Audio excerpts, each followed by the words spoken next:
Right, so the next slide gives you the common critical values again. So this was the picture. There's another common critical values chart.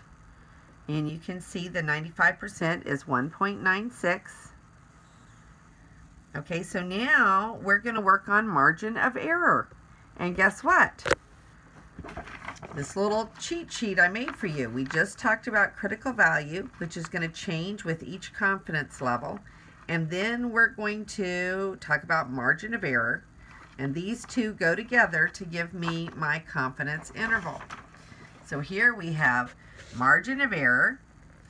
When data from a simple random sample are used to estimate a population proportion P, which is what this whole section is about, the difference between the sample portion P and the population portion P is an error. So the first P was a P hat.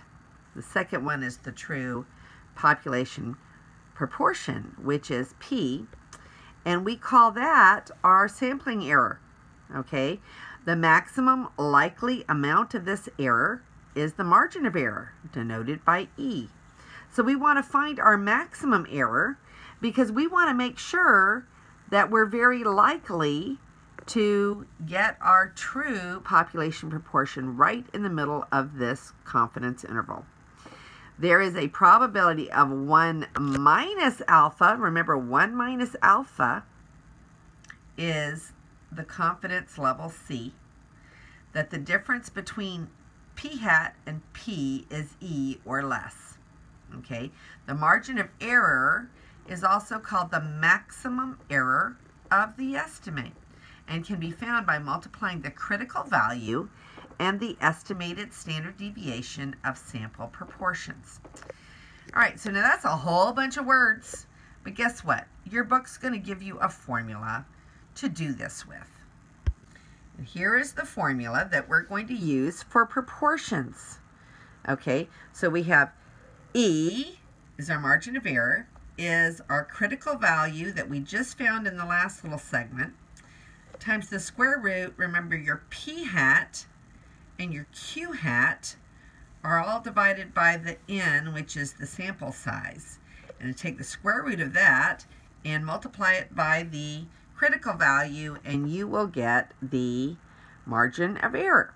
Okay, now notice that we have the Z alpha over 2. This could also say Z of C. Sometimes they just use Z of C or Z sub C, which means the critical Z. And again, it means the same thing as alpha over 2. There's just two different notations for the same thing. And here they're using 1 minus P hat instead of the Q.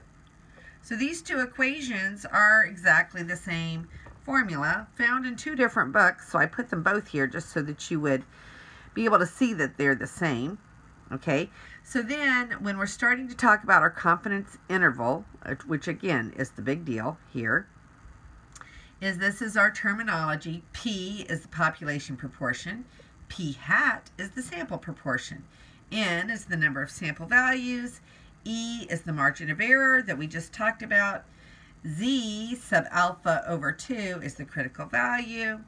The z-score separating an area of alpha over 2 in the right tail of the standard normal distribution.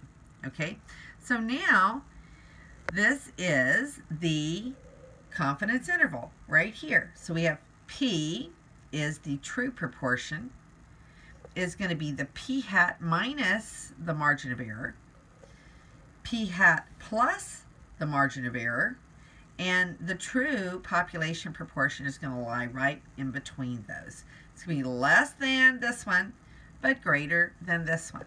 And then here was what E was that we saw in the last slide. The confidence interval is often expressed as P hat plus or minus E, or P minus E, comma, P plus E. Remember, this is your interval notation, low to high. The probability that confidence interval contains the true population proportion is C. That is your confidence level. Okay? Your confidence level will usually be given to you. So here are some conditions which must be met. All right, so remember, in each one of these, I said up at the top, we're going to have some verify requirements, okay? And I'm just trying to show you the similarities between each one of these so that you can see it. In order to construct a confidence interval for estimating a population proportion, the following conditions must be satisfied. All possible samples of a given size have an equal probability of being chosen. That is, a simple random sample is used. Okay, you cannot do any of this if you did not use a simple random sample. The conditions for a binomial distribution are met. There is a fixed number of trials. The trials are independent. There are 2 categories of outcomes, and the probabilities remain constant for each trial. All of this was back when we were doing binomial distributions back in 5.2. I think that was 5.2. Okay, the sample size is large enough to ensure that there are at least 5 successes and at least 5 failures, or, and this is the math that's going to ensure that this is true. So the number in your sample times the p-hat gives you the number of successes, which is greater than or equal to 5. The number in your sample times the q-hat, 1 minus p-hat is the q-hat, gives you the number of failures, and it has to be greater than or equal to 5.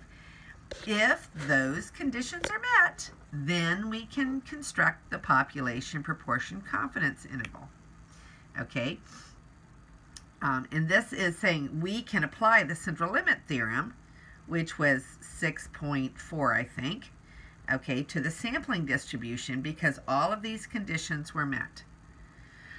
All right, so now what I have done for you is this is not in your book, okay, but I wanted to give you something that was step by step. So I went through and carefully figured out how to kind of take notes on this so that you had one little list of things to do. Okay, so step number 1, identify the sample statistics, N and X. Okay, find the point estimate p-hat. Now p-hat is the number of successes over the total number in the sample. Verify that the sampling distribution of p-hat can be approximated by a normal distribution. In other words, N times p-hat is greater than or equal to 5. N times q-hat is greater than or equal to 5. These are the requirements that must be met.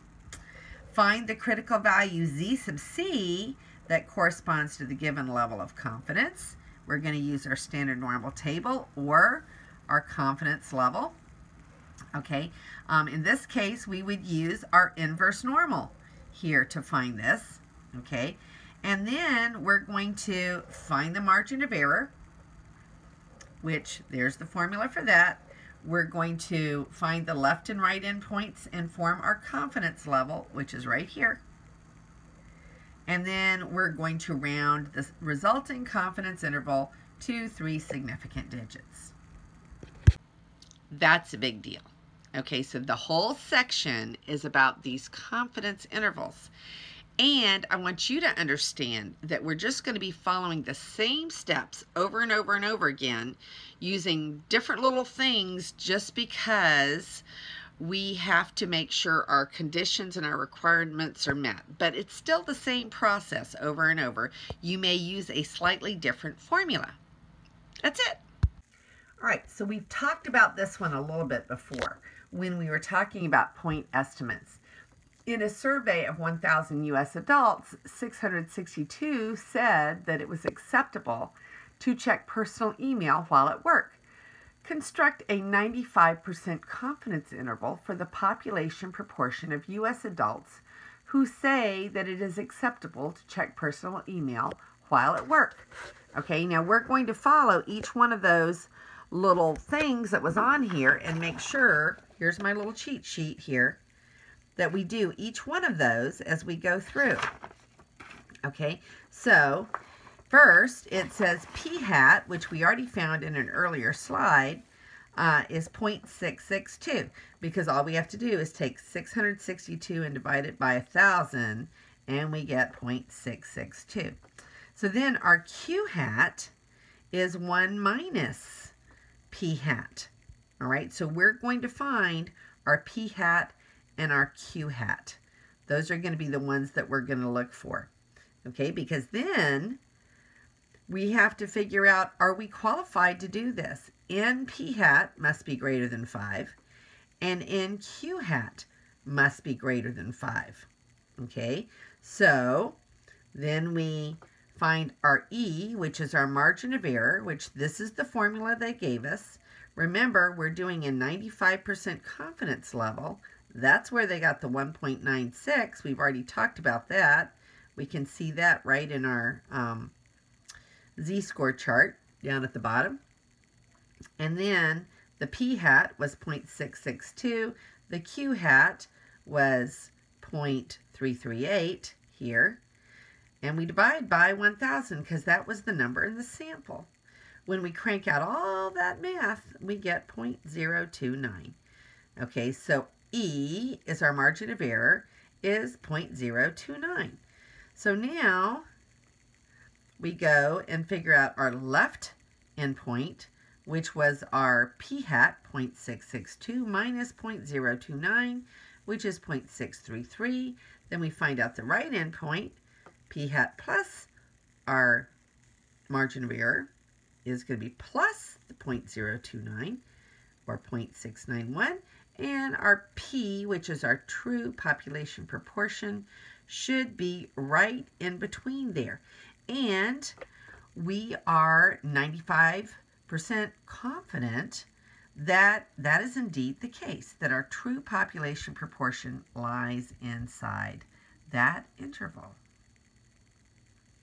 Okay, so here we have put it on the grid here. We had our P hat, which is right in the middle, and we have our P hat minus E and our P hat plus E, and we have constructed this so that we are 95 with 95% confidence. You can say that the population proportion of U.S. adults who say that it is acceptable to check personal email while at work is between 63.3% and 69.1%, because that was the endpoints there.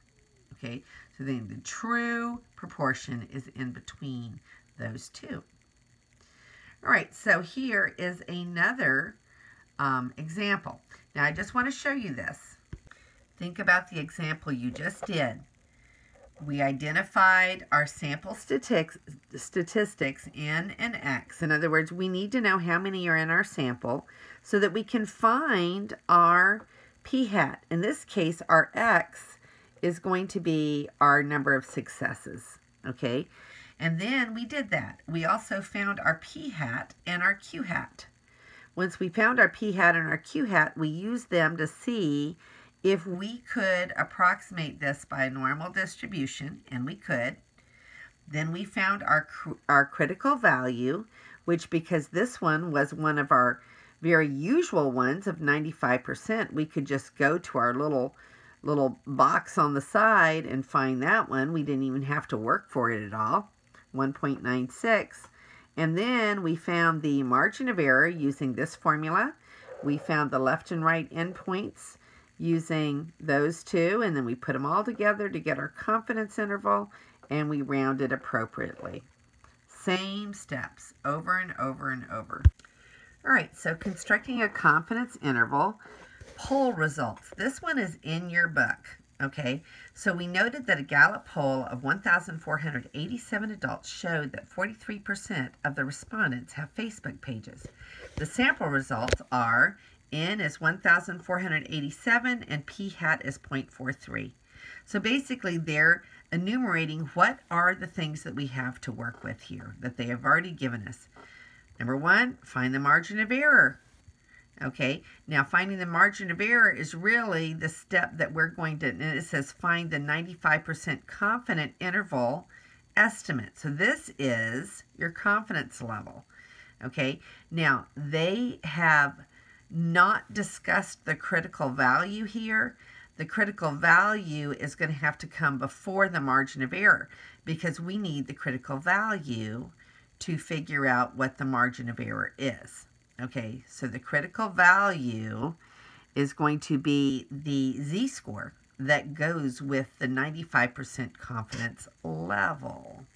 So we have to find that. They didn't tell us, but it is part of our process here. We find the critical value, and then we find the margin of error, and then we find the confidence interval. Okay, so they just wrote down margin of error and confidence interval, but we need to know that we're supposed to find that critical value first. Based on the results, we can safely conclude that fewer than 50% of adults have Facebook pages. Can we safely conclude? Assuming that you are a newspaper reporter, write a brief statement that accurately describes the results and includes all of the relevant information. Okay, so let's see what they did here. So first of all, they're going to say, are the conditions met? Okay, so here's our number of trials. That's our N. And the trials are independent because the response from one person doesn't affect the probability. So they're saying, can I use the binomial? Is this binomial here? There are two categories of outcomes. That's binomial. The probability remains constant. That's binomial. Okay, because probability of having a Facebook page is fixed for a given point in time. Then we have 43% of the respondents having Facebook pages. So that's going to be our p-hat, our estimate there, our point estimate. The number of Facebook pages is 639, which is what? 43% times 1,487. Okay, that gives us our number. If 639, then the others do not. So they just did the 1 minus the P is the Q. And they got 848 do not. Both of those are greater than 5. So you are able to go through the process because all the conditions are met. Okay. So then we go to our technology. Now they're using StatDisk, which is fine, but you can't use StatDisk on the test. So I'm not going to go there and worry about StatDisk. I'm going to worry about showing you how to do this on your calculator. The confidence interval and margin of error can be easily found using technology. From the StatDisk display on the next slide, we can see the required entries on the left and the results displayed on the right. Like most technologies, StatDisk requires a value for the number of successes. So we simply find 43% of 1,487 and round the result to 639 point. So it's 639 successes. And so basically they're just going to go back and figure out that, yeah, 43%, they're trying to find the actual number. So they're kind of going backwards there. All right, so the margin of error is 0.025. Now, how'd they get that? Let's go back and look at our margin of error formula. All right, remember what our margin of error is. We have our critical value times the square root of p hat times q hat divided by n. All right, so I went ahead and did all of that math for you. I took the margin of error equation at the top and I plugged in the numbers down below and I calculated it. I got 0.02516, which remember we need to go to 3 significant digits or 0.025, which is exactly what they say right there. Okay, so then remember my confidence level is going to be the 43%, which was my point estimate, minus the 0.025, and the 43% plus the 0.025. Okay, and you can see it on the plus side a lot easier because I just add 0.025 to 0.43, and I get 0.455, and when I subtract it, I get it also. So that gives me my confidence interval. Okay, so here is the StatDisk, which I used my calculator, but I just did it manually and used the calculator to do the math, but they did the whole thing on StatDisk disk, which is fine, but you can't do that on a test. So they're just showing you how to do it on stat disk, which is fine. All right, so then here's the same way to do it manually, which is what I did. Okay, so the margin of error is found by using the formula, which I just showed you on the board. And there's our confidence level for 95%. There's our p hat, 43%. Q hat is always 1 minus p hat, right? So they're going to be complements to add to 1. There was the end that they gave me. Plug them all in there, and I crank out the error, margin of error there. Okay, so then by constructing constructing the confidence interval, I take the 43 here, and I add 43 plus the 0.025, 43 minus 0.43 minus the 0.025, and I get the interval there. So here is the statement. Based on the confidence interval obtained in Part B, right, 0.405 to 0.455, okay, it does appear that fewer than 50% of adults have a Facebook page because the intervals of values from 0.405 to 0.455 is an interval that is completely below 0.50. Here's one statement that summarizes the results. 43% of adults have Facebook pages. That percentage is based on a Gallup poll of 1,487 randomly selected adults in the United States. In theory, in 95% of such polls, the percentage should differ by no more than 2.5% points in either direction from the percentage that would be found by interviewing all adults. Okay, so now this is just something that's in your book. It basically says, when analyzing results from polls, consider the following. The sample should be a simple random sample, not an inappropriate sample. The confidence level should be provided. The sample size should be provided. Except for relatively rare cases, the quality of the poll results depends on the sampling method and the size of the sample, but the size of the population is usually not a factor. So that's just some interesting things about polls. Okay, never think that polls are unreliable if the sample size is a small percentage of the population size. Population size is usually not a factor. So I wouldn't worry too much about those. I'm not going to be making you perform a poll anytime too soon. All right, so now in 820, this example here, constructing a confidence interval. Here we go again. We're doing the same thing over and over and over again. So let's look at our little cheat sheet. Okay, what should we expect that we have to do? Identify the data that we have, the sample statistics. Okay, find our point estimate, which is going to be our p hat in this case. Verify that we can actually do the math. Sometimes they actually skip that and they assume that you know to do it. Critical value, margin of error, confidence interval. Okay, we should do those over and over and over again. Nothing new under the sun here. Okay, so we have a survey of 345 randomly selected students at one university found that 301 students think that there is not enough parking on campus. Find the 90% confidence interval for the proportion of all students at this university who think that there is not enough parking on campus. So in this case, the success is thinking there's not enough parking on campus, right? Sounds like a failure, but it's really what they're calling the success.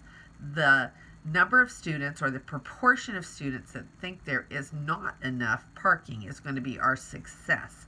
So we're going to find the point estimate. The point estimate is going to be what? 301 divided by 345, because that's the number that we have, okay? And notice that they're not going to tell us to do this, but the n times the p hat and the n times the q hat must be both greater than 5 in order to do this confidence interval. That's the requirement that must be met. So we find the p hat, and the p hat is going to be 301 divided by 345, which is 0.872. Okay, so now we're looking at a 90% confidence interval, and 90%, 1 minus 90% is 10%, or 0.10. Then we're going to divide the 0.10 by 2 because it's going to go in both of the tails, and we only want the right hand tail, 0.05. And when you look at your z-score chart and you look to get what, if 0.05 is on the right hand side, then 0.95 is on the left. So you're going to find, this is the z-score that goes with 95% of the data to the left.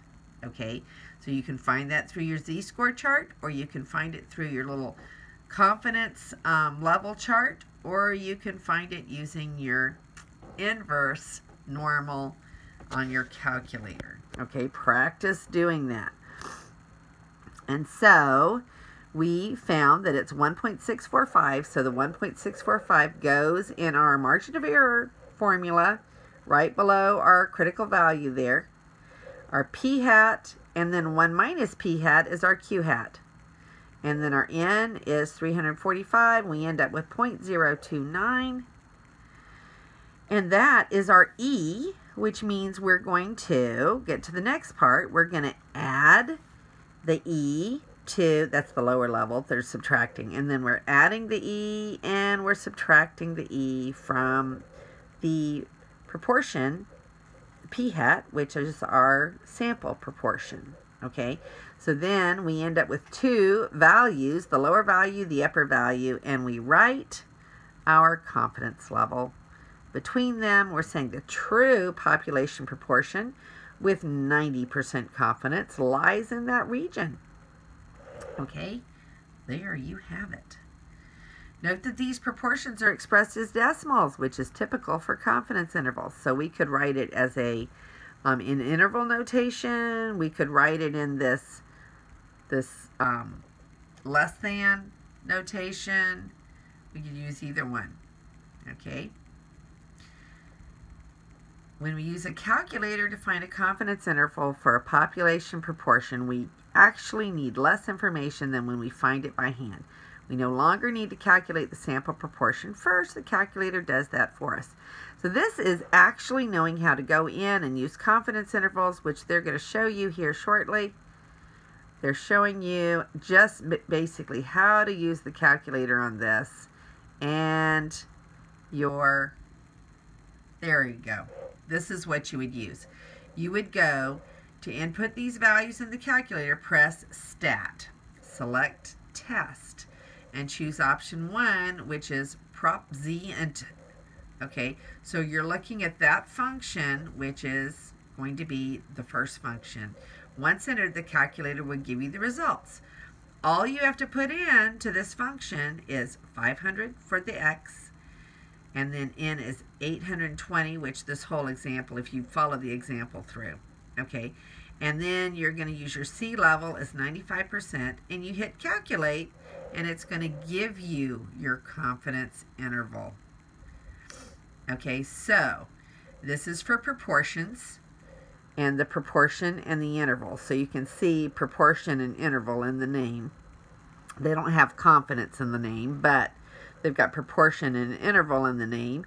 So try that if you want to do that on the calculator. Now, for the most part, you're going to have to go through the process on these problems, but if you are able to just skip to it, you could use this function on your calculator if you choose.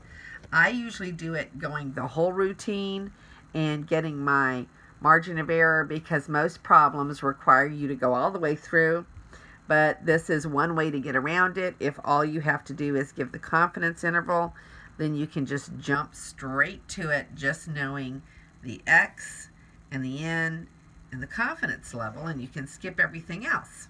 Okay, so that's good when you don't have to do all those other things. Okay, so let's move on. Now, once we have figured out how to do this confidence interval, which is the big deal, now we have a couple of little deals. All right, so we can actually go from a confidence interval back to our p-hat. Suppose we were given a confidence interval, but we weren't given the p-hat. The p-hat will be exactly halfway between our lower and upper boundaries of the confidence interval. So our p-hat will be an average of our lower and upper confidence level interval limits.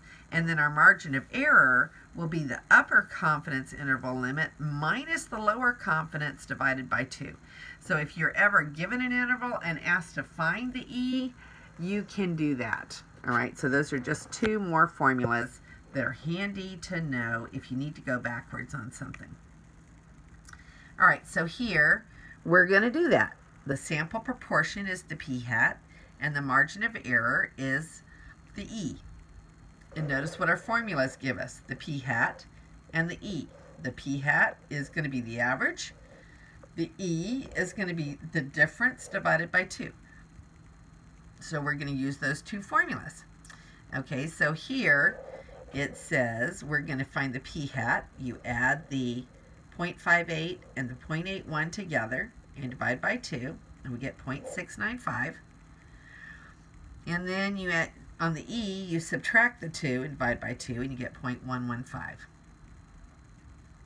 And that's it.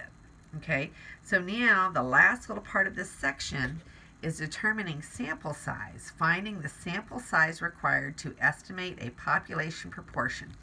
So these are the requirements for finding the sample size. Okay, the sample must be a simple random sample of independent sample units. Now, we've been talking about that. In order to even get a confidence level, we needed that, right? When an estimate p-hat is known, then n is the critical value squared times the p-hat times the q-hat divided by the error, margin of error squared. Okay, this is another way to write the exact same thing. If you don't know the p-hat, then you can use p-hat as 0.5 and q-hat as 0.5, because that will always give you the greatest possible sample size you would need in order to get your level of confidence that you want. Okay, so if the computed sample size is not a whole number, we round to the next value up. Always go to the next whole number if it's not a whole number, because we're trying to get the minimum sample size required for a testing to test for to make a confidence interval, and so you want to always round up 1 to get the minimum there. Okay, so example, what percentage of adults make online purchases? When the author was conducting research for this chapter, he could find no information about the percentage of adults who make online purchases. Yet that information is extremely important to online stores as well as brick and mortar stores. If the author were to conduct his own survey, how many adults must be surveyed in order to be 95% confident that the sample percentage is an error by no more than 3 percentage points? Okay, so we want an E that's only 3 percentage points, or 0.03, and we want a 95% confidence level. Assume that a recent poll showed that 80% of adults make online purchases. So the 80% will be our p-hat, won't it? Assume that we have no prior information suggesting a possible value of the population proportion. Okay, so we're going to use the 80% as our p-hat, and that makes 20% our q-hat. We've got our z-score. Because it's 95%, it's going to be 1.96, and we're going to square it because that's what the formula says. And then on the bottom, we're going to use our margin of error, which they said they wanted to be only 3%. So we're going to put 0.03 squared. When we do all of that math, we get 682.951, or 683 would be the minimum number of number we need in the sample in order to be able to do it. So we must obtain a simple random sample that includes at least 683 adults in order to what? Achieve the 95% confidence level and keep our margin of error down to 0.03. All right, so now suppose that we had no prior knowledge and we did not know anything about the 80% or the 20%. So in that case, we're going to use 0.5 and 0.5 for our p hat and our q hat. So then we're going to put the same thing in. If we do 0.5 times 0.5, guess what we get? 0.25. That's where that formula comes in. All right, so then we're going to do all this math, and we end up getting 1,068, which makes sense. Because remember, we have less information, but 0.5 times 0.5 is 0.25, whereas 0.8 times 0.2 was 0.16, which was much smaller. So we end up with a larger sample size when we have less data. Less information is going to give us a larger sample size. We must obtain a simple random sample that includes at least 1,068 adults. To be 95% confident that our sample percentage is within 3 percentage points of the true percentage for all adults, we should obtain a simple random sample of 1,068 adults, assuming no prior knowledge. By comparing this result to the sample size of 683 found in Part A, we can see that if we have no knowledge of a prior study, a larger sample is required to achieve the same results as when the value of p hat can be estimated. Okay, so then this is one more example doing the exact same thing, and I'm kind of tired of talking, so I'm going to let you do this one on your own. It's the same thing where we're finding the minimum sample size needed for a confidence interval. So again, we're going to find our critical value. Since they want this thing to be a 99%, then our alpha is 0.01, and then we take the 0.01 divided by 2, we get 0.005, and we want the area to the left of that, which is way over there, and it's going to be a critical value of 2.575, which is way over on the right. Okay, so when we put it in, we're going to need 4,118 in our sample in order to get that high of a confidence interval, 99% confident that our true population proportion is going to be in there. So basically, we need a lot more people when we drive that critical, that confidence level up. We need more people, okay? And they wanted an even smaller error here. In the last problem, the error was 0.03. Now the error is 0.02, so they want a smaller error and a higher confidence. That's a lot of people to drum up. Okay, so this one again is doing the same thing with a calculator. And if you went to the second and then went over to the vars key, they're using the inverse normal, which is what I usually use to do it. And they're going to get the same thing here. So here the 0.995 is what you get when you do 1 minus that right there. You get 0.995. You put in your inverse normal, 0.995, and you get the 2.575. And that's going to save you a lot of time. But the 0.99 is also usually on your critical value chart. Let's see if it is. Okay, you see it right down there at the bottom, 0.99, 2.575. So you don't really have to go look it up. It's right there. All right, so the biggest thing about this is to get, to be proficient with this little list I gave you and understanding that everything we do for the rest of this section is doing the same list over and over with some few different little adjustments, but we're doing the same thing. And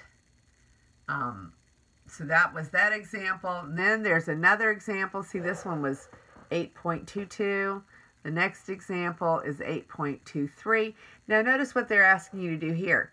minimum sample size, point estimate, confidence interval for a population proportion. And they're just giving you another example, okay? So I put a lot of examples in here because I wanted it to be thorough. I wanted you to have a chance to see a lot of different examples.